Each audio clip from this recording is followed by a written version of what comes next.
Good evening students, welcome to Ajank IAS academy. स्वागत है आप सभी का आज के हमारे इस सेशन में। लास्ट सेशन में हम मैपिंग के कुछ बेसिक्स के बारे में बात कर रहे थे जो हमारे लिए बहुत ज़्यादा इंपॉर्टेंट होते हैं, जिनको समझे बिना मैपिंग की जाना संभव नहीं हो पाता है। तो ऐसे कुछ टॉपिक्स कुछ हमने लास्ट सेशन में डिस्कस किए थे। कुछ और चीज़ें हैं जिनके बारे में आज हम और जानने की कोशिश करेंगे, कुछ बेसिक्स से पार्ट पढ़ेंगे। साथ ही साथ हम मैपिंग के लैंग्वेज को समझने की कोशिश करेंगे। जो इस लैंग्वेज को समझ गया, मैपिंग की भाषा को समझ गया, वो एटलस को पढ़ पाने में, समझ पाने में सक्षम हो जाता है। बच्चे जनरली हमारे कहने पर एटलस खरीद लेते हैं, लेकिन बोलते हैं सर हमें समझ ही नहीं आती, एटलस देखने पर कुछ हवा नहीं लगती, कुछ पता नहीं चलता है। तो वो समझ में कैसे आएगा, वो हम यहाँ पर समझने की कोशिश करेंगे। उसकी अपनी एक लैंग्वेज है, उसकी अपनी एक भाषा है। जब तक हम उस भाषा को नहीं जानते तब तक हम उसके साथ में खुद को कोरिलेट नहीं कर पाएंगे, खुद को उसके साथ में जोड़ नहीं पाएंगे। तो समझने की कोशिश आज के इस सेशन में हम करते हैं। Good evening, very good evening to all of you.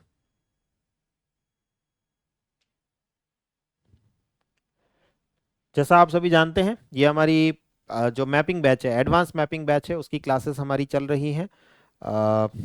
Basics जो हैं, कुछ बेसिक पार्ट हमने यहाँ पर कवर किया है। अब हम उससे आगे बढ़ेंगे। आज के सेशन में कुछ और बेसिक का पार्ट जो हमारा बचा हुआ है उसको हम कवर करेंगे। उसके बाद हम एडवांस लेवल पर जाने की कोशिश करेंगे।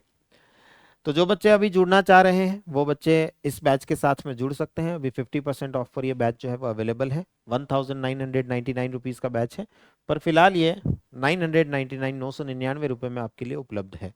तो जो बच्चे जुड़ना चाहते हैं वो यहाँ पर जुड़ सकते हैं। हमने लास्ट क्लास में कॉन्टिनेंट्स, महाद्वीप क्या होते हैं उनके बारे में बात करी थी। देन सब कॉन्टिनेंट क्या होता है उसके बारे में बात करी। कैप, अंतरिप क्या होता है। पेनिनसुला, प्रायद्वीप क्या होता है। कैप और पेनिनसुला में डिफरेंस क्या होता है ये भी हमने देखा था। और लास्ट हमने बात करी थी स्ट्रेट के बारे में, जल संधि के बारे में। जल संधि, जल डमरू मध्य या स्ट्रेट क्या होते हैं, कुछ स्ट्रेट्स के एग्जाम्पल भी देखे थे। जैसे हमने बाब अल मंदेब नाम की जो जल संधि है उसके बारे में बात करी थी। जैसे हमने मलक्का स्ट्रेट, मलक्का जल संधि के बारे में बात करी थी। और भी बहुत सारी जल संधियां अपन आगे जैसे जैसे बढ़ते जाएंगे वैसे वैसे पढ़ते जाएंगे। फिलहाल हमने जो हमने कल एग्जाम्पल के रूप में देख ली थी उनको भी फिर से रिपीट करेंगे।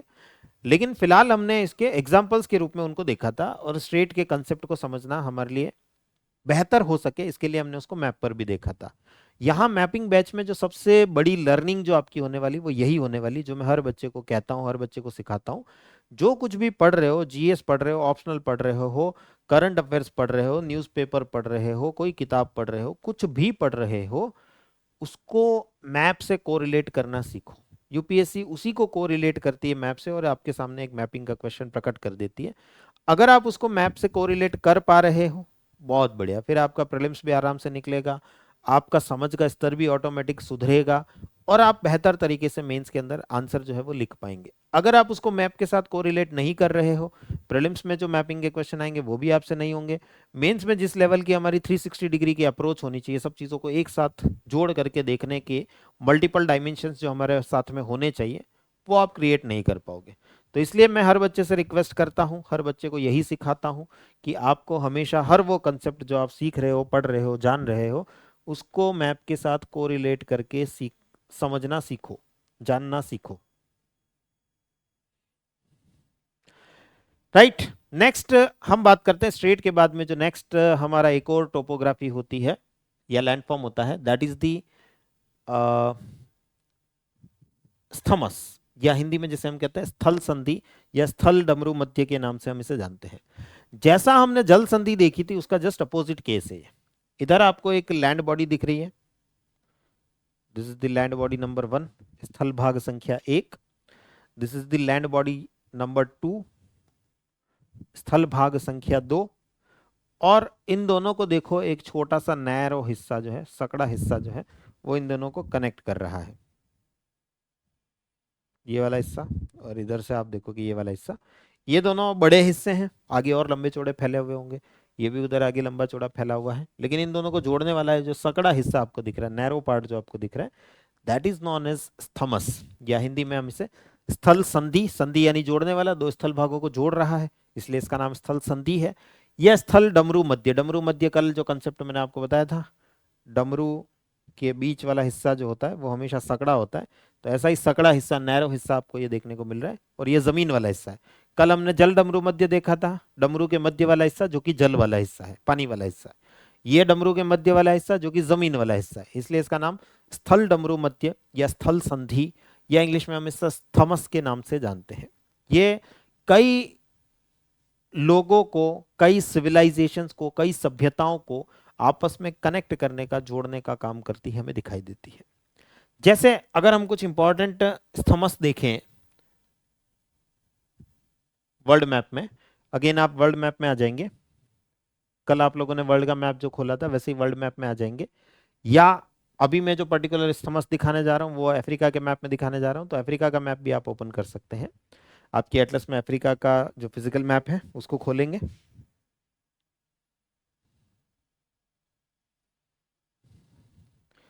ये वाला जो पार्ट आपको दिख रहा है,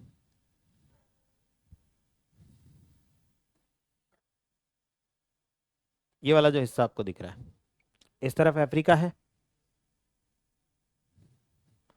इस तरफ एशिया है। एशिया और अफ्रीका को जोड़ने वाला ये छोटा सा हिस्सा आपको दिखाई देगा। ये एक स्थमस है जिसको कहा जाता है, इस पर्टिकुलर जगह को कहा जाता है सिनाई स्थमस।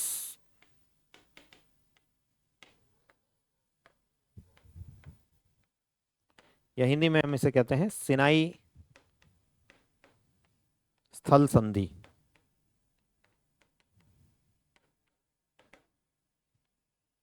ये वाला जो पर्टिकुलर पार्ट आपको दिखाई दे, ये अगर आप देखेंगे एंशियंट टाइम पे, अगर आप प्राचीन समय में जाकर के इसको देखें तो इस जगह पर ये वाला जो पूरा पार्ट है that is the Nile river civilization, नील नदी की सभ्यता, या इजिप्शियन सिविलाइजेशन, मिस्र की सभ्यता जिसको हम कहते हैं, जो विश्व की फिलहाल सबसे प्राचीनतम सभ्यता मानी जाती है, ओल्डेस्ट सिविलाइजेशन मानी जाती है। उसके बाद की जो अगली ओल्डेस्ट सिविलाइजेशन है वो यहाँ मिलती है, जिसको हम मेसोपोटामियन सिविलाइजेशन कहते हैं, मेसोपोटामिया की सभ्यता कहते हैं। ये वाला जो पार्ट आपको दिख रहा है that is the Mesopotamian civilization. इन दोनों को जोड़ने का काम कौन कर रहा है देखो,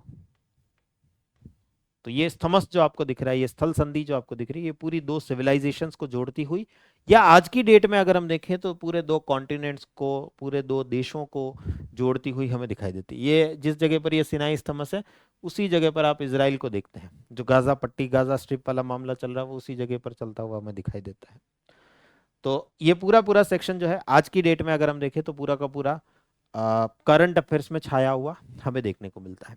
इवन दैट अगर आप इस क्षेत्र को देखें तो अभी करंट अफेयर्स में अगर आप देखें तो 2-3 महीने पहले की न्यूज़ है, ये पूरा जो सागर है जिसको आप रेड सी के रूप में देखते हो, लाल सागर के रूप में जानते हो, ये वाला पूरा पूरा पार्ट, ये रेड सी जो है वो यहाँ से, ये प्लेट्स जो है वो दूर दूर जा रही है, ये वाला हिस्सा जो है वो धीरे धीरे धीरे धीरे पनप रहा है। मतलब पहला ऐसा माना जाता है ये पूरा पूरा क्षेत्र जुड़ा हुआ था, प्लेट्स टेक्टोनिक्स की वजह से, प्लेटों के बिखरने की वजह से ये क्षेत्र जो है वो दूर दूर दूर दूर होता हमें दिखाई दे रहा है, और इसकी वजह से यहाँ पर रेड सी का बनना, फॉर्मेशन हमें दिखाई दे रहा है। अभी अभी रिसेंटली 2 महीने पहले, 3 महीने पहले जो है वो एक वैज्ञानिक है, उन्होंने पानी के अंदर पूरी की पूरी सिविलाइजेशन ढूंढ ली, मतलब शहर वगैरह सब कुछ जो है इस रेड सी के अंदर, लाल सागर के अंदर ढूंढ लिया। तो ऐसे आप जब मुझे मेरे साथ में जुड़ेंगे तो ऐसे हम सब सब चीज़ें एक साथ डिस्कस करेंगे। देखो मैंने अभी आपके साथ में हिस्ट्री जो है वो डिस्कस कर ली, सिविलाइजेशंस डिस्कस कर ली, साथ ही साथ करंट अफेयर्स में क्या चल रहा है वो मैंने आपके साथ डिस्कस कर लिया। तो ऐसे बहुत सारी चीज़ें अपनी जुड़ती चली जाएंगी। इसीलिए मैं आपको कहता हूँ ये मेंस के लेवल पर आपके लिए एकदम बेस्ट कंटेंट जो है वो मिलता चला जाता है आपको। आप सब चीज़ों को एक साथ जोड़ करके देखना, यहाँ पर समझने लगते हैं, सीखने लगते हैं। इसीलिए हमने इसका नाम एडवांस मैपिंग बैच जो है वो रखा हुआ है। तो ऐसा ये स्थमस, ऐसी ये स्थल संधि दो हिस्सों को, दो बड़े भूभागों को, दो बड़े कॉन्टिनेंट्स को जोड़ती हुई हमें दिखाई देती है। इसका अपना एक सिग्निफिकेंस है, अपना एक महत्व हमें देखने को मिलता है। सेम ऐसे ही अगर हम और बात करें,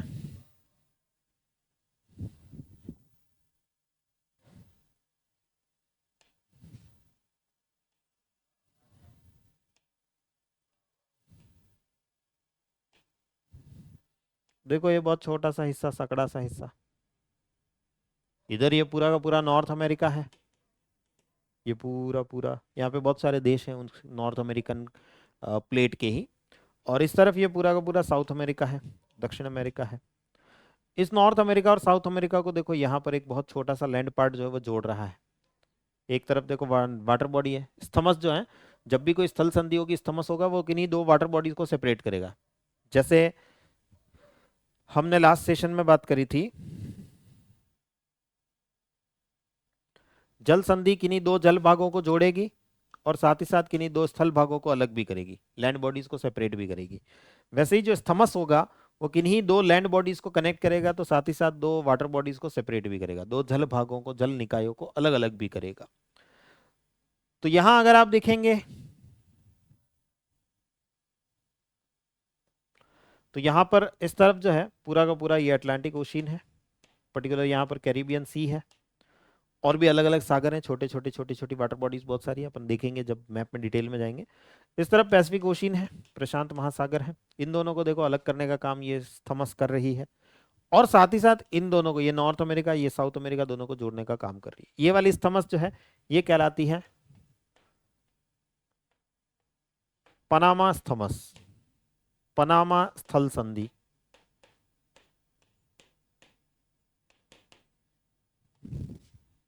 ये पर्टिकुलर जो स्थमस आपको दिखाई दे रही है, स्थल संधि जो आपको दिखाई दे रही है, that is known as Panama isthmus, Panama स्थल संधि के नाम से आप इसको जानते हैं।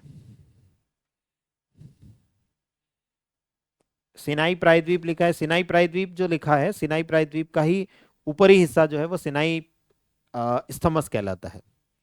कुछ चीजें जो है वो एटलस में नहीं मिलती, तो वो मैं बच्चों को मार्क करवाता हूँ, जब वो अफ्रीका का मैप पढ़ेंगे वहां पर अगर मान लीजिए आपकी एटलस में सिर्फ सिनाई स्थमस सिनाई पेनिनसुला लिखा होता, सिनाई प्रायद्वीप लिखा होता है, लेकिन सिनाई स्थमस नहीं दिखा रखा होता, उस लिखा नहीं होता, दिख तो रहा होता पर लिखा नहीं होता, तो अपन हाथ से मार्क कर देते हैं। कुछ चीजें ऐसी है जो बेचारे एटलस वाले जगह नहीं होने की वजह से नहीं लिख पाते हैं, तो अपन अपनी तरफ से लिख लेते हैं।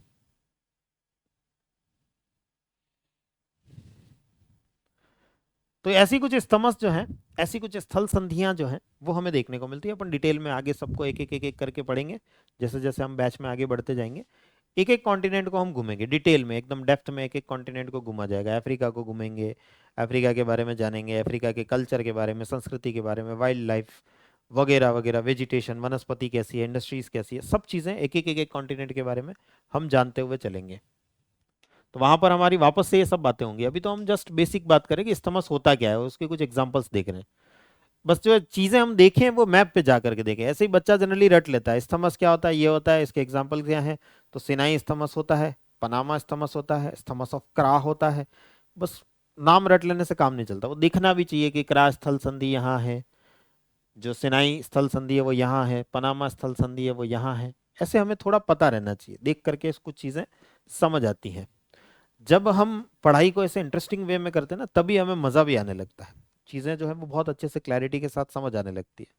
हम चीजों को बस ऐसे ही बस पढ़े जा रहे हैं, किताब से पढ़े जा रहे हैं, प्रैक्टिकली जाके मैप पे कभी देख ही नहीं रहे हैं, तो ना तो हमें याद हो रही है वो, और ना ही हम उनको, वो कंटेंट जो है वो हमारे लिए इंटरेस्टिंग भी नहीं बन पाता, वो बोरिंग होता जाता है, और एक ना एक दिन हम उसको छोड़ देते हैं, छोड़ो यार ये अपने बस का ही नहीं है, छोड़ो यार ये वाला तो बहुत बोरिंग टॉपिक है, इसको नहीं पढ़ते, किसी और चीज को पढ़ेंगे। ऐसा इसलिए होता है क्योंकि आप खुद ही इन सब चीजों से दूर जाते हैं, जबकि यूपीएससी चाहती है, एनसीईआरटी चाहती है कि आप इनको मैप पर देख करके पढ़ें और समझें। इसी वजह से एनसीईआरटी हर चैप्टर में मैप्स को इंट्रोड्यूस कर रही है, हर चैप्टर में मैप लगा रही है। हर जगह पर मैप नहीं लगा सकते वो, लेकिन कम से कम एक चैप्टर में एक मैप तो लगा ही देते हैं वो। और सेम वैसे ही एक से ज्यादा भी लगाते हैं बेचारे, चार चार पांच पांच 10 10 मैप जो है वो लगा देते हैं एक एक चैप्टर के अंदर। और सेम वैसे ही यूपीएससी भी चाहती है कि आप इसी तरीके से पढ़ के आओ, इसीलिए प्रीलिम्स में इतने सारे क्वेश्चन आपसे पूछ रही है।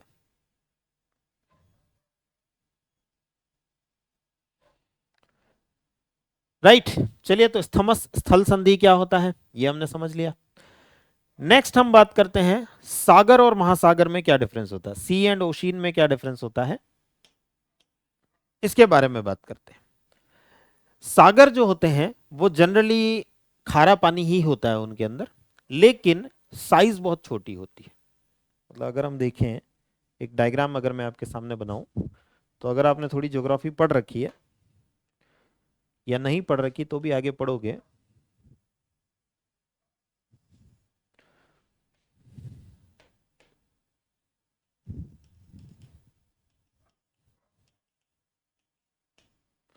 ओशियंस का बॉटम, ओशियंस का पैंदा जो होता है, महासागरों का तल जो होता है, वो कुछ इस प्रकार का हमें देखने को मिलता है, जिसके अपने अपने अलग अलग सेक्शन होते हैं।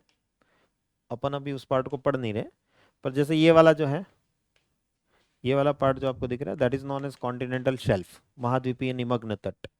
ये वाला जो है ये कहलाता है कॉन्टिनेंटल स्लोप, महाद्वीपीय ढाल। ये वाला कहलाता है कॉन्टिनेंटल राइज, महाद्वीपीय उत्थान। और देन ये वाला जो सेक्शन होता है ये कहलाता है एबिसल प्लेन्स, नितल मैदान। अब इसमें जो ये छोटा सा सेक्शन आप देख रहे हो ये वाला, ये जनरली एक सी होता है, सागर होता है। जनरली हो सकता है इसके अंदर कॉन्टिनेंटल स्लोप भी इंक्लूडेड हो, वो अलग अलग जगहों पर अलग अलग केस होता है। पर अगर आप एक ओशियन की साइज देखो, ये वाला जो पार्ट है दैट इज द ओशियन, महासागर। और ये वाला जो पार्ट आप देख रहे हो दैट इज द सी या सागर। तो साइज आप देख सकते हो, महासागर के सामने, ओशियंस के सामने एक सागर जो होता है, एक सी जो होता है बहुत छोटा होता है, बहुत छोटा सा पार्ट होता है उसका।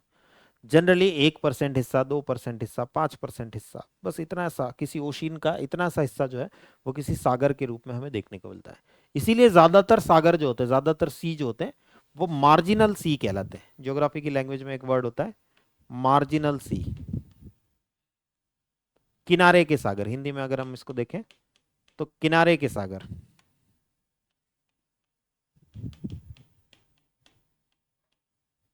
किनारे वाला हिस्सा, ओशियंस अपने आप में बहुत लंबा चौड़ा क्षेत्र है, लेकिन उसका जो किनारे वाला हिस्सा होता है, जिस जगह पर लैंड आ जाएगी, ये वाला हिस्सा जमीन है, स्थल भाग है, तो जिस जगह पर जमीन आ जाएगी उसके आसपास का जो क्षेत्र होता है, किनारे वाला हिस्सा, वो जनरली हमें सागर के रूप में, सी के रूप में देखने को मिलता है। तो साइज में अगर हम देखें तो सागर जो है वो एक महासागर के सामने कुछ भी नहीं है, एक सी ओशियन के सामने कुछ भी नहीं है। उसका 1% हिस्सा होगा, 2% हिस्सा होगा, मैक्सिमम कुछ सागर जो है वो 5%, 7% हिस्सा होते हैं, बस इतना सा ही हिस्सा होगा, इससे ज्यादा बड़ा हिस्सा नहीं होता साइज के अकॉर्डिंग। हम सिर्फ ऊपर ऊपर की साइज देख रहे हैं। अगर हम डेप्थ की बात करें, गहराई की बात करें, तो भी आप देखो, इसकी डेप्थ देखो और इसकी डेप्थ देखो।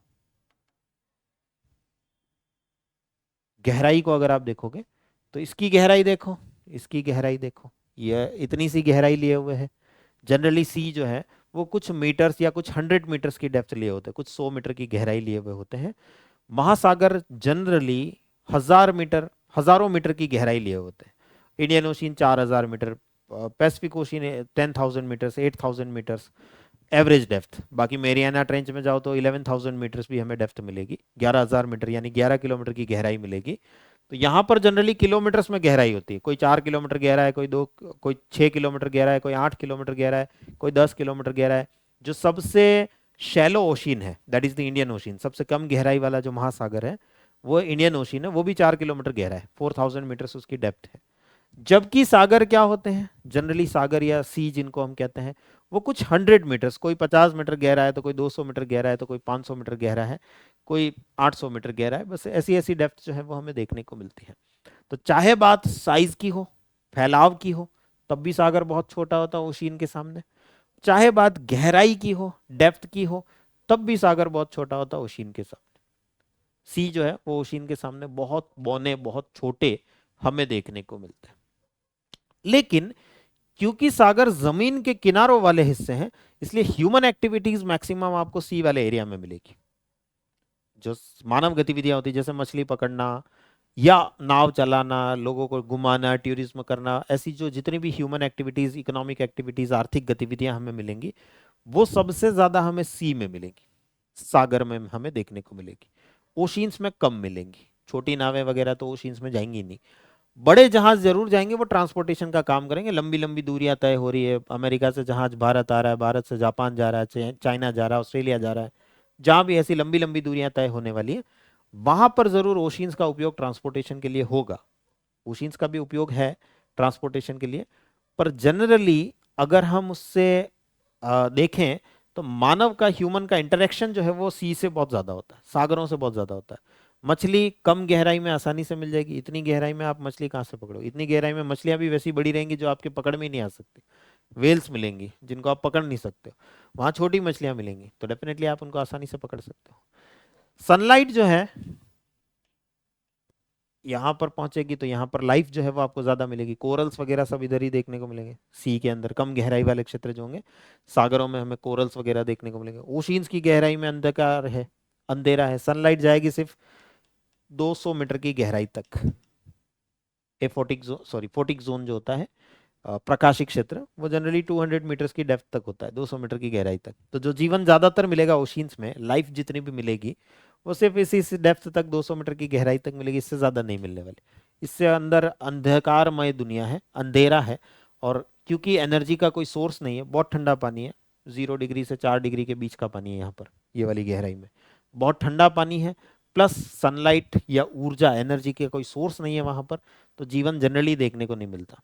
कुछ प्रोकैरियोटिक, सॉरी यूकैरियोटिक टाइप के सेल्स जो हैं, या प्रोकैरियोटिक टाइप के सेल्स जो हैं, वो हमें यहाँ पर मिल जाते हैं। एक कोशिकीय जीव, यूनिसेल्युलर जो एलिमेंट्स हैं वो हमें यहाँ देखने को मिल जाते हैं। इससे ज़्यादा कोई बड़ा जीवन नहीं है यहाँ पर, बहुत बड़ी लाइफ इस प्रकाश के दायरे के बाहर, खासतौर से 1000 मीटर के नीचे तो बिल्कुल भी नहीं मिलती। 1000 मीटर तक डिस्फोटिक जोन जरूर कहलाता है, अल्प प्रकाशिक क्षेत्र कहलाता है, लेकिन 1000 मीटर्स के बाद तो बिल्कुल घना अंधेरा है, कुछ नहीं दिखने वाला आपको। वैसे अंधकार में कोई जीवन नहीं है। तो यहाँ पे आप मछली वछली पकड़ने का गहराई में अगर सोचो तो ज्यादा कुछ स्कोप नहीं, ऊपर ऊपर भली है, नीचे नहीं है। तो ह्यूमन एक्टिविटीज ज्यादातर जो होंगी वो यहाँ हमें सबसे ज्यादा देखने को मिली। तो सी को अगर हम देखें तो गहराई कम होती है, समुद्री जीवन अगर हम देखें, मरीन लाइफ अगर हम देखें तो ज्यादा होती है। आकार साइज जो है वो छोटा होता है। लोग जो कमर्शियल एक्टिविटीज करते हैं, जैसे फिशिंग करना, मछली पकड़ना, मनोरंजन करना, खेल करना, ये सब चीजें जो है वो आपको यहाँ ज्यादा मिलेंगी। नदियों का अपवाह क्षेत्र यही होगा। वर्ल्ड का अगर हम सबसे लार्जेस्ट सी देखें तो दैट इज द मेडिटेरेनियन सी, भूमध्य सागर। कहाँ है, थोड़ा मैप में देख लेते हैं।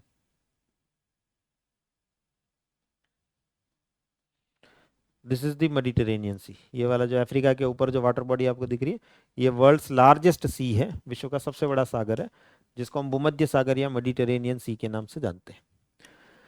तो ऐसे बहुत सारे सागर है, जैसे ये वाला रेड सी है, ये वाला अरेबियन सी है। अब आप अरेबियन सी को देखो, ये इंडियन ओशियन है। कहाँ इंडियन ओशियन और कहाँ अरेबियन सी, राजा भोज गंगू तेली वाला मामला है। इधर देखो पूरा अटलांटिक ओशियन, और उसके सामने यहाँ पर देखो Caribbean C.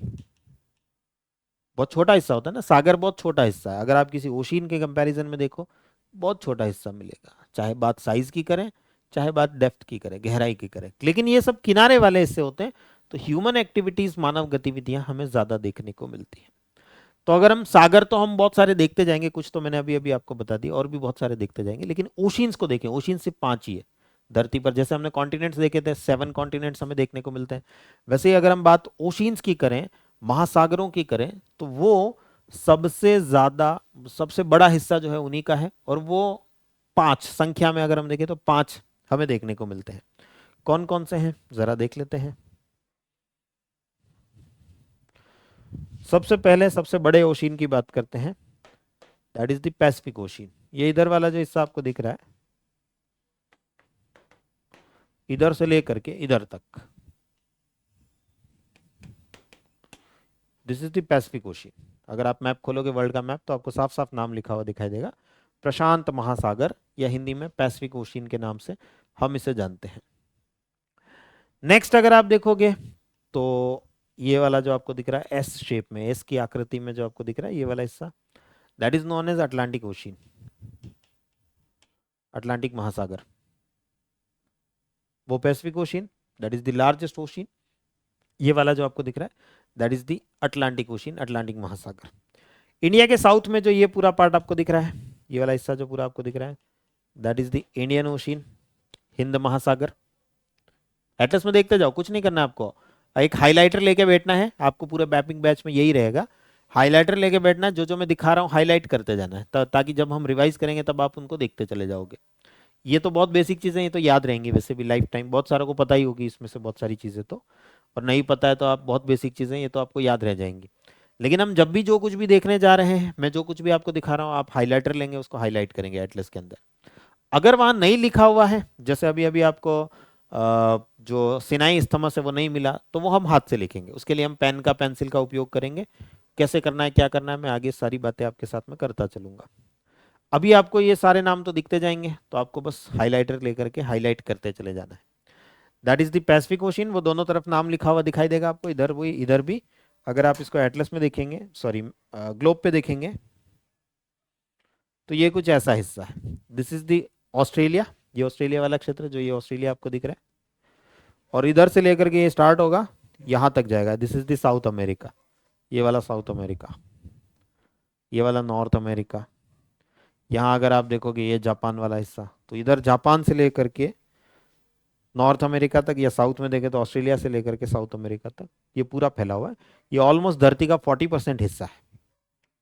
Largest ocean on this earth and largest plate of this earth, इस धरती की सबसे बड़ी प्लेट है ये। धरती का लगभग 40% हिस्सा है ये, पूरी धरती। आप वहां पे आपको मैप में इतना प्रॉपरली नहीं दिखता, लेकिन इस ग्लोब पर अगर आप देखें तो मैं इधर हाथ रख रहा हूं जहां से ये स्टार्ट हो रहा है, और इधर हाथ रख रहा हूं जहां से ये स्टार्ट हो रहा है। आप खुद देख सकते हो ये कितना बड़ा हिस्सा है। ये ऑलमोस्ट इतना इतना हिस्सा जो आपको दिख रहा है ना, ये पूरा पैसिफिक ओशन है, प्रशांत महासागर है। तो ये बहुत बड़ा ओशन है, पर क्योंकि यहाँ कोई रहता नहीं है, इसलिए मैप में जनरली हम इस हिस्से को छोटा बना करके दिखाते हैं, मतलब इस हिस्से को हटा देते हैं। जहां जहां लैंड ज्यादा है, जमीन ज्यादा है, वो हिस्सा आपको ज्यादा दिखाया जाता है। एटलस में आपके लिए अलग से ओशियंस के मैप भी हैं। अगर आप देखेंगे, जिस जगह पर वर्ल्ड मैप दिया है उससे एक पेज पीछे जाओ, जस्ट एक पेज पीछे जाओ। अगर वर्ल्ड मैप 100 पेज नंबर 100 पे दिया है, तो उससे एक पेज पीछे जाओ 99 पे, या एक या दो पेज पीछे जाओ, आपको अलग अलग ओशियंस के मैप भी मिलेंगे। एक महासागर जो मैं यहाँ दिखा रहा हूँ, पैसिफिक ओशियन पूरा मैप मिलेगा वहां पर आपको, अटलांटिक ओशियन पूरा मैप मिलेगा वहां पर आपको, इंडियन ओशियन पूरा मैप मिलेगा आपको वहां पर। ऐसे एटलस के अंदर पूरे के पूरे मैप जो है वो आपको दे रखे हैं। मिल गया ना? हाँ, गुड।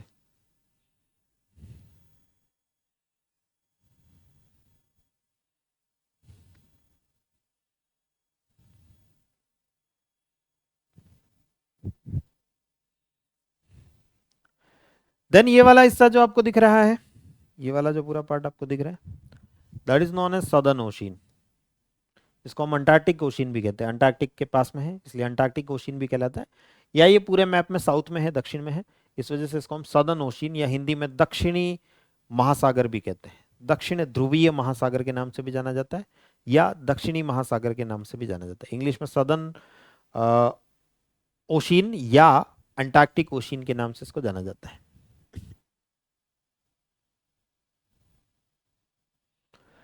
और लास्ट सबसे छोटा वाला ओशियन जो आता है वो यहां पर है, that is the Arctic ocean.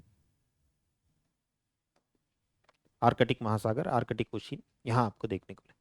तो ऐसे 5 ओशियन है, Pacific ocean, Atlantic ocean, Indian ocean, southern ocean and Arctic ocean. ऐसे 5 महासागर, 5 ओशियंस हमें देखने को मिलते हैं। और सागर, आप बोलोगे सर सागर सी, बहुत सारे हैं, बहुत सारे हैं। अपन अनगिनत सागर जो है वो देखेंगे जब जब जैसे जैसे बढ़ेंगे। अफ्रीका पढ़ेंगे, उसके आसपास बहुत सारे सी हैं, वो देखेंगे। ऑस्ट्रेलिया पढ़ेंगे, उसके आसपास बहुत सारे सी हैं। South America, north America, Europe, Europe में तो भर भर के सी हैं। इतने हैं कि मतलब आपका जो है वो धैर्य ही जवाब देने लग जाएगा, इतने ज़्यादा सागर जो हैं वो यूरोप में हमें देखने को मिलेंगे। तो ऐसे बहुत सारे सागर हैं, बहुत सारे सी हैं, जिनके बारे में बात हमारी आगे होती रहेगी। कुछ स्यूडो सी भी हैं जिनका नाम सागर है लेकिन वो सागर है ही नहीं, जैसे कैस्पियन सी, उसके बारे में भी बात होगी अपनी। है वो झील है लेकिन उसका नाम कैस्पियन सागर है। अरल सी, अरल सागर है, वो झील है लेकिन नाम उसका सागर है। तो कुछ ऐसी चीजें भी हमें देखने को मिलेंगी। कुछ सागर ऐसे भी मिलेंगे जो चारों तरफ से ओशियन से घिरे हुए हैं। जनरली जितने भी सागर हैं वर्ल्ड में, एक ही सागर ऐसा है, अगर आप में से कोई जानता है तो मुझे कमेंट सेक्शन में जरूर बताएं, कि वर्ल्ड में सिर्फ एक ही सागर है जो चारों तरफ से ओशियन से घिरा हुआ है। बाकी ज्यादातर सागर जमीन से जुड़े हुए हैं। हमने अभी अभी देखा, जो डायग्राम बनाया था उसमें ही हमने देखा, सी का मतलब, सागर का मतलब ही यही है, जो जमीन से जुड़ा होता है। मार्जिनल सी कहते हैं, इसीलिए हम इनको सीमांत सागर बोलते हैं या किनारे के सागर बोलते हैं, क्योंकि वो किनारे पर होते हैं जनरली। लेकिन एक सागर है जो बीच में मिलेगा आपको, दुनिया का एकमात्र सागर है जो चारों तरफ से ओशियन से घिरा हुआ है, चारों तरफ से महासागर से घिरा हुआ है। अगर आप में से कोई जानता है तो कमेंट सेक्शन में बताएं। नहीं जानता तो टेंशन मत लो, आगे अपन पढ़ते जाएंगे, एक एक चीजों को पढ़ते जाएंगे तो सारी चीजें आपको पता चलती जाएंगी। तो सागर महासागर डिफरेंस क्या होता है, और साथ ही साथ कुछ महासागर तो हमने सारे ही देख लिए, पांचों महासागर कौन कौन से हैं, और कुछ सागर भी मैंने आपको दिखा दिए हैं। बाकी अपन डिटेल में हर एक सागर के बारे में बात अपनी आगे जैसे जैसे मैपिंग बैच में बढ़ते जाएंगे वैसे वैसे हम बात करते जाएंगे। नेक्स्ट एक कंसेप्ट आता है गल्फ बे एंड बाइट। ये क्या होता है? आफ्टर अ लॉन्ग टाइम आपकी क्लास लाइव ले रही हूं सर। ओके श्रुति, तो वेलकम टू द क्लास। आप तो ऑप्शनल की स्टूडेंट भी रही हैं।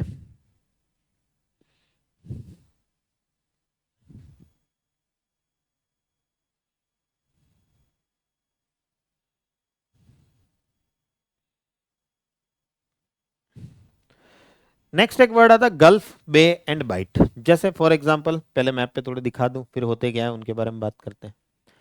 जैसे एक गल्फ तो सॉरी एक बे तो अपने पास ही है, इधर आप देखते हो बे ऑफ बंगाल, बंगाल की खाड़ी। हिंदी में तीनों को खाड़ी कहते हैं, चाहे गल्फ हो, चाहे बे हो, चाहे बाइट हो, हिंदी में एक ही शब्द यूज होता है, गल सॉरी खाड़ी। लेकिन गल्फ, बे और बाइट तीनों अलग अलग होते हैं। तीनों का शेप कैसा है, आकृति कैसी है, उसके आधार पर उनका नामकरण होता है। टेक्निकली अगर हम देखें तो शेप के आधार पर, आकृति के आधार पर उनका नामकरण होता है।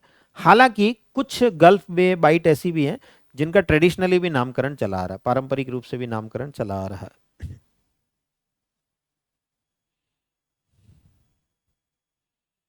ओके केशव, आप भी हैं, ओके। तो काफी पुराने स्टूडेंट्स जो हैं वो आज क्लास में हैं। गुड। तो आज आपको क्लास की याद कैसे आ गई?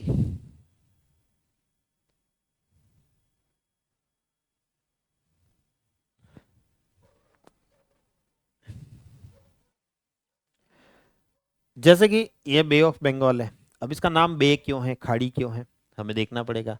अगर हम वर्ल्ड मैप पे चलें, कल मैंने आपको यहाँ पर दिखाई थी गल्फ ऑफ ओमान, ओमान की खाड़ी। वो गल्फ क्यों है?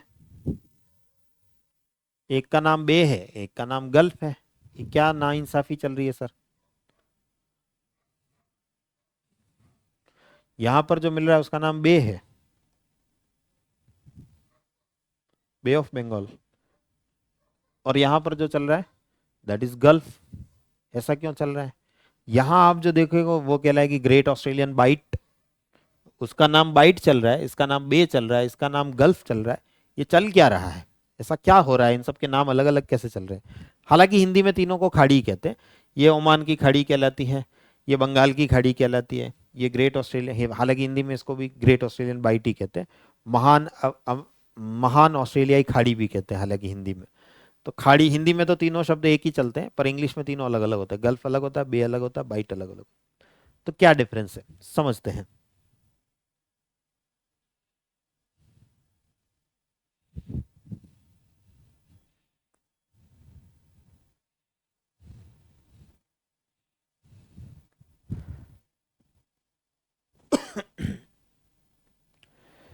देखिए, जो वाटर बॉडी होगी, अगर उसका मुंह जो होगा, आगे से जो मुंह दिख रहा है आपको, ये तो संकड़ा है, ये वाली जो चौड़ाई आपको दिख रही है ये तो कम है।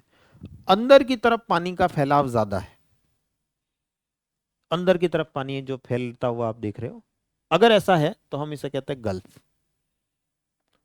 अगर ये जो आगे का मुहाना है और अंदर की तरफ भी फैलाव लगभग उतना ही है, एग्जैक्टली इक्वल होना जरूरी नहीं है। ऐसा नहीं कि सर ये 1050 किलोमीटर है तो ये भी 1050 ही होना चाहिए, 1049 हो जाएगा तो हम उसको नहीं मानेंगे, ऐसा कुछ नहीं है। लगभग एक जैसा दोनों दिखाई दे रहे हो, यानी लंबाई और चौड़ाई लगभग एक जैसी दिख रही हो, तो हम इसे कहते हैं बे। बे मतलब वो खाड़ी वाला बे, अब बे वाला बे नहीं। और अगर आगे का मुहाना बहुत चौड़ा हो और अंदर का फैलाव बहुत कम हो, तो फिर हम इसे कहते हैं बाइट। इसकी जस्ट अपोजिट कंडीशन होती है गल्फ। आगे का मुहाना बहुत सकड़ा है, अंदर फैलाव ज्यादा है तो गल्फ। आगे का मुहाना बहुत चौड़ा है, अंदर फैलाव बहुत कम है तो बाइट। और दोनों लगभग लगभग बराबर हैं, ऑलमोस्ट जितना चौड़ाई है उतना ही अंदर फैला हुआ पानी है, तो हम उसे बोलते हैं बे। जैसे अब मैप पर चल के देखते हैं सर गल्फ कैसी है, बे कैसी है। एक बार नक्शा आपके दिमाग में फिट हो जाना चाहिए, डायग्राम आपके दिमाग में फिट हो जाना चाहिए। गल्फ किस टाइप का होता है, बे किस टाइप का होता है, बाइट किस टाइप का होता है। अब चलते हैं नक्शे पे, मैप पे, और समझते हैं कौन सी गल्फ होगी, कौन सी बे होगी और कौन सी बाइट होगी। सबसे पहले तो अपने बंगाल की खाड़ी को ही निपटाते हैं अपन। वो खाड़ी क्यों कहला रही है, बे क्यों, सॉरी बे क्यों कहला रही है?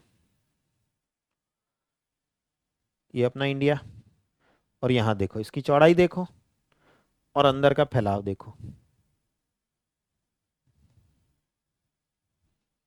ये चौड़ाई देखो और अंदर का विस्तार देखो, फैलाव देखो, एक्सपेंशन देखो, ऑलमोस्ट इक्वल दिख रहा है आपको।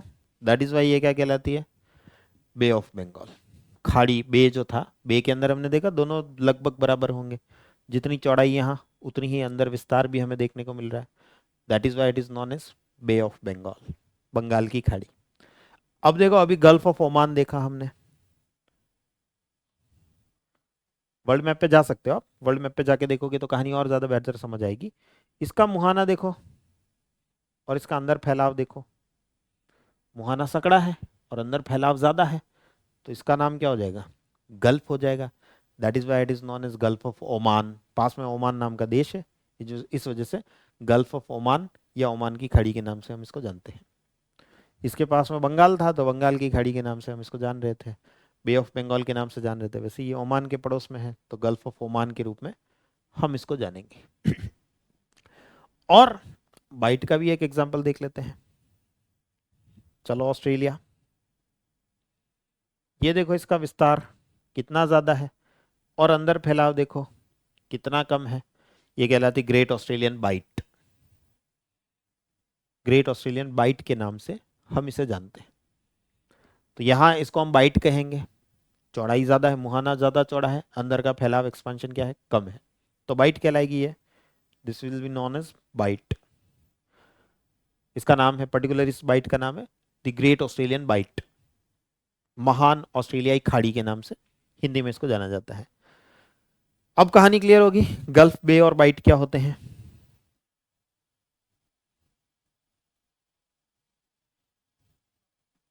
इसका नाम बे क्यों है, इसका नाम गल्फ क्यों है, इसका नाम बाइट क्यों है। अब कहानी समझ, ऐसे बहुत सारी हैं, हम बहुत सारे को देखेंगे, बहुत सारों के बारे में बात होगी अपनी। अभी हमने जस्ट 3 एग्जाम्पल देखे इसके, एक एक के एक एक एग्जाम्पल देखे।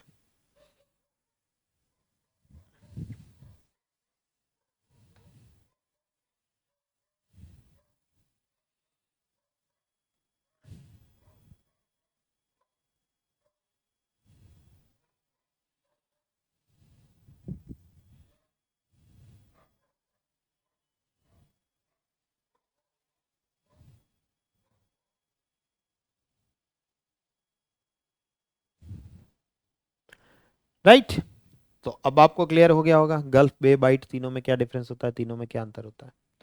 तो ये कुछ बेसिक टोपोग्राफीज थी, हमने कुछ बेसिक चीजें समझी, कॉन्टिनेंट क्या होता है, महाद्वीप क्या होता है, आइलैंड्स क्या होते हैं, स्ट्रेट्स क्या होती है, जल संधियां क्या होती हैं, स्थमस क्या होता है, स्थल संधि क्या होती है, गल्फ, बे, बाइट तीनों में डिफरेंस क्या होता है, गल्फ कैसे अलग होती है, बे कैसे अलग होती है, बाइट कैसे अलग होती है। हालांकि हमने जो एग्जांपल्स देखे हैं वो कुछ जगहों पर ही, मतलब जो नियम देखे हैं वो कुछ ही जगहों पर लागू होते हैं, कुछ इसके एक्सेप्शंस भी हैं, अपवाद भी हैं। आप देखोगे उसका शेप तो गल्फ जैसा है लेकिन उसका नाम जो है वो बे पड़ा हुआ है, या शेप जो है वो बे जैसा है लेकिन उसका नाम जो है वो गल्फ पड़ा हुआ है। ऐसे भी कुछ एक्सेप्शंस हैं, पर वो जब हम पढ़ेंगे तब उनके बारे में बात करेंगे, ऐसे एक्सेप्शंस क्यों हैं, उनका नाम ऐसा क्यों है, उसके बारे में जब हम एक एक सेक्शन को पढ़ते जाएंगे, एक एक पार्ट को पढ़ते जाएंगे, तब उनके बारे में डिस्कशन हम करते रहेंगे कि क्यों इनका नाम इस तरीके का हमें देखने को मिलता है। जैसे आप ये देखोगे, ये गल्फ ऑफ गिनी कहलाती है, ये वाला जो हिस्सा आपको दिख रहा है ये गल्फ ऑफ गिनी कहलाता है। अब ये गल्फ जैसा तो नहीं दिख रहा है लेकिन कहलाता गल्फ ऑफ गिनी है। कारण क्या है, पढ़ेंगे अपन, जब अफ्रीका पढ़ेंगे तब डिटेल में बात होगी कि इसका नाम गल्फ ऑफ गिनी क्यों है।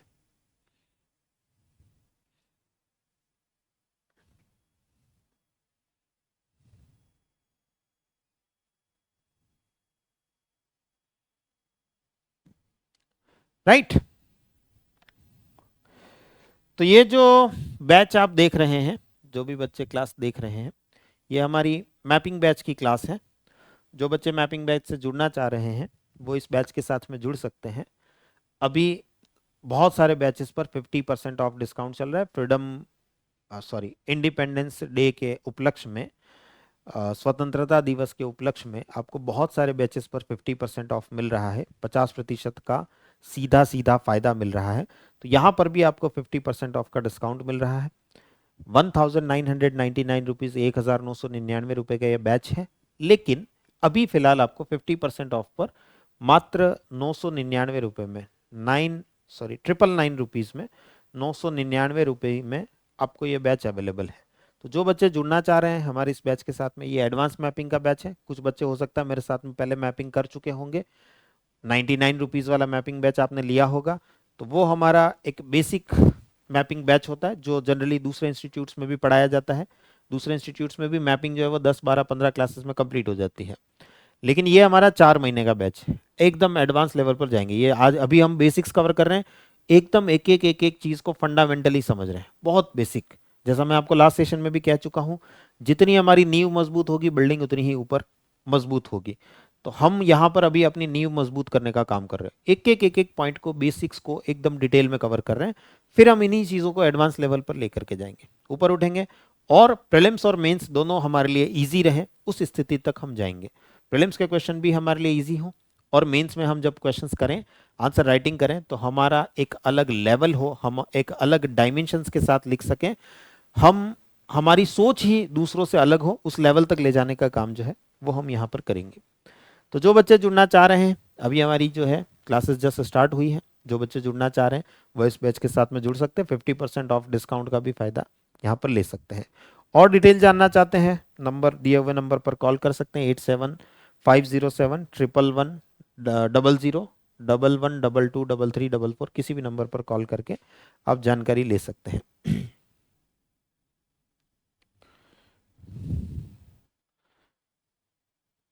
और जो बच्चे आंसर राइटिंग से घबराते हैं, आंसर राइटिंग के लिए भी आपके लिए जो है आज से ही, आज से 13 तारीख से ही आपके लिए एक स्पेशल 7 डेज का 7 दिवसीय उत्तर लेखन कार्यक्रम जो है वो जांग सर आपके लिए लेकर के आए हैं। और वो एक बहुत ही नॉमिनल प्राइस में, ₹99 मात्र, ₹99 मात्र में आप इस बैच के साथ में जुड़ सकते हैं।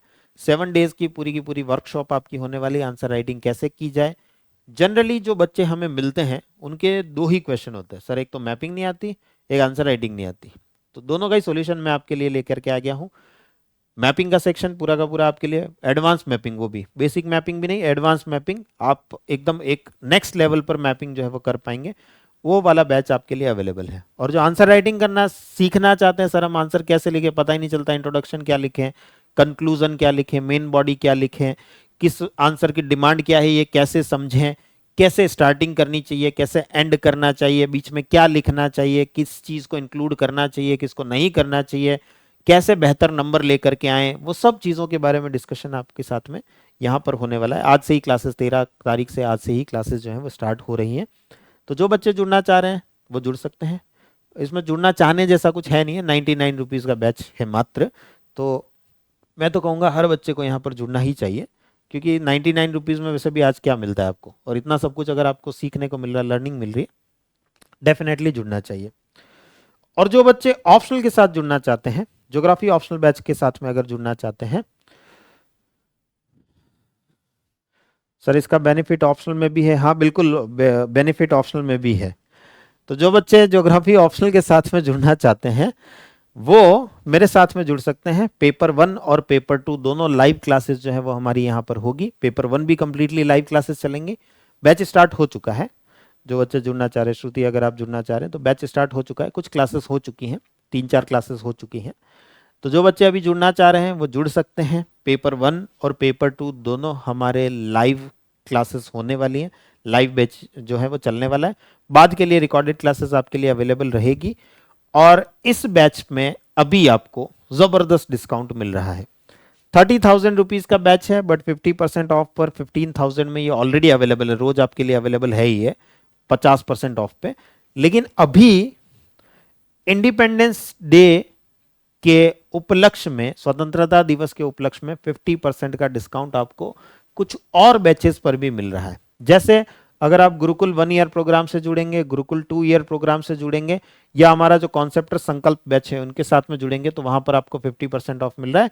साथ ही साथ ऑप्शनल बैचेस पर और मिल रहा है, यानी जो आपका ये 15,000 15,000 रुपीज का बैच है वो सीधा 7,500 7,500 रुपए में अभी आपको अवेलेबल है।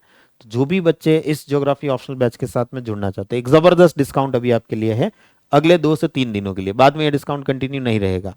तो 30,000 रुपए का बैच आपको फिलहाल 7,500 रुपए, 7,500 रुपए में अवेलेबल है।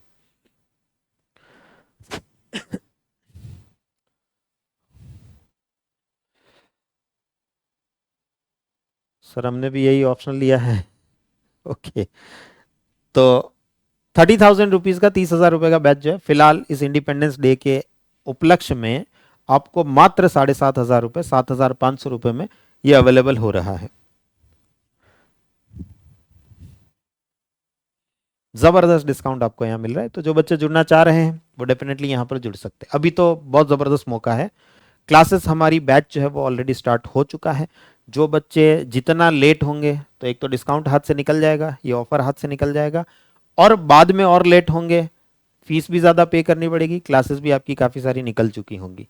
तो जो बच्चा जुड़ना चाह रहा है डेफिनेटली यहाँ जुड़ सकता है। पेपर 1 पेपर 2 दोनों कंप्लीट यहाँ पर कवर होगा। बाइलैंग्वेज क्लासेस हमारी चलती है, कंटेंट भी बाइलैंग्वेज जो है वो आपको यहाँ पर मिलेगा। सारी पीडीएफ एज इट इज़ जिससे मैं आपको पढ़ाता हूँ वही पीडीएफ एज इट इज़ आपको शेयर करी जाती है। जो बच्चे पहले मुझसे पढ़ चुके हैं वो तो जानते ही हैं, सारी बातें जानते ही हैं। किसी भी बैच में अगर आप मुझसे पढ़ चुके हैं, चाहे आप मुझसे एनसीईआरटी बैच में पढ़े हैं, चाहे आप कॉन्सेप्टर बैच में पढ़े हैं, प्रहार बैच में, फाउंडेशन बैच में, कहीं भी पढ़े हैं, तो आप जानते ही हैं कि मेरा कंटेंट कैसा होता है, डायग्राम्स कैसे होते हैं। और अगर आप मैपिंग में आएंगे तो वहाँ तो बहुत सारे फोटोज़ एंड वीडियोज़ से ही दुनिया चलती है, पूरी की पूरी वीडियोज़ से ही एक्सप्लेनेशन मेरा चलता है।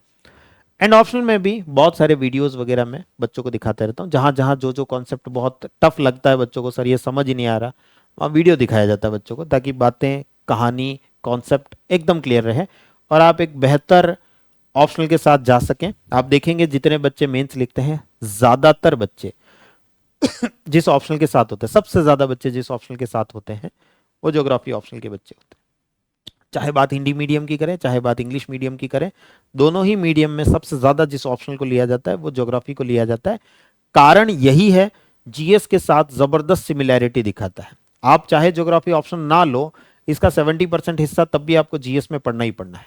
और अगर आप ज्योग्राफी ऑप्शनल लो तो भी जीएस से जो पढ़ गया है 70% वो यहाँ काम आ जाने वाला है, 30% ही एक्स्ट्रा पढ़ना रहा और हमारा ऑप्शनल तैयार हो गया। और जब हम, इसके बहुत फायदे हैं, जब हम ऑप्शनल रिवाइज करते हैं हमारा प्रीलिम्स ऑटोमेटिक रिवाइज हो रहा होता है।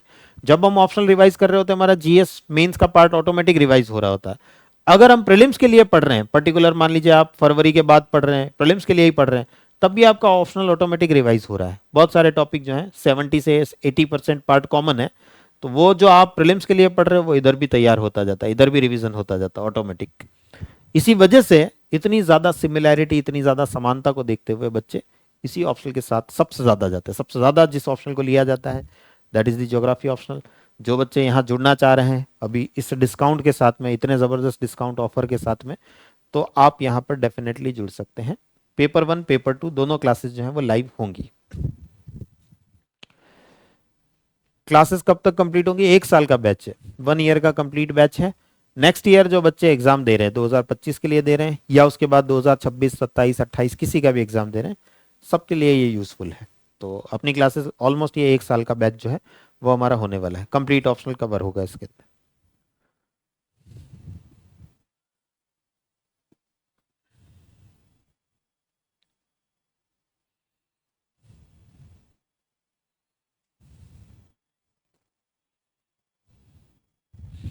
राइट, ये डिस्काउंट लेने के लिए आपको जो है भारत 24 कूपन कोड का प्रयोग करना है। जब भी आप जिस भी बैच, इनमें से किसी भी बैच के साथ जुड़ रहे हैं, ये दोनों ऑनलाइन बैच हैं, हमारा ऑप्शनल बैच और कॉन्सेप्ट संकल्प बैच दोनों ऑनलाइन बैच हैं। अगर आप गुरुकुल बैच के साथ जुड़ रहे हैं तो दोनों ऑफलाइन बैच हैं। सब में अगर आप जिस बैच से भी ज्वाइन हो रहे हैं, भारत 24 कूपन कोड का प्रयोग आपको करना है, तो सीधा 50% ऑफ का डिस्काउंट आपको मिल जाएगा। जितनी भी फीस है उसकी आधी फीस में ये बैचेस जो हैं वो आपको मिल जाएंगे। इस कूपन कोड का प्रयोग आपको करना होगा। राइट, चलिए तो अब सेशन को यहीं एंड करते हैं। नेक्स्ट सेशन में हम समझेंगे मैपिंग की लैंग्वेज क्या होती है। हमने कुछ लैंड फॉर्म्स जो होते हैं उनकी बेसिक सी जानकारी हमने ली।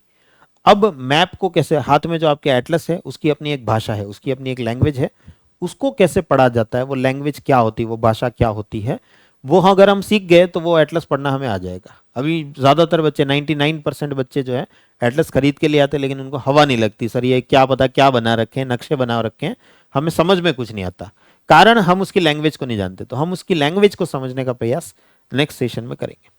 थैंक यू, मिलता है नेक्स्ट सेशन के अंदर। नेक्स्ट सेशन के अंदर हम इससे आगे की चर्चा, मैपिंग की आगे की चर्चा जो है वो हम करेंगे। Thank you everyone.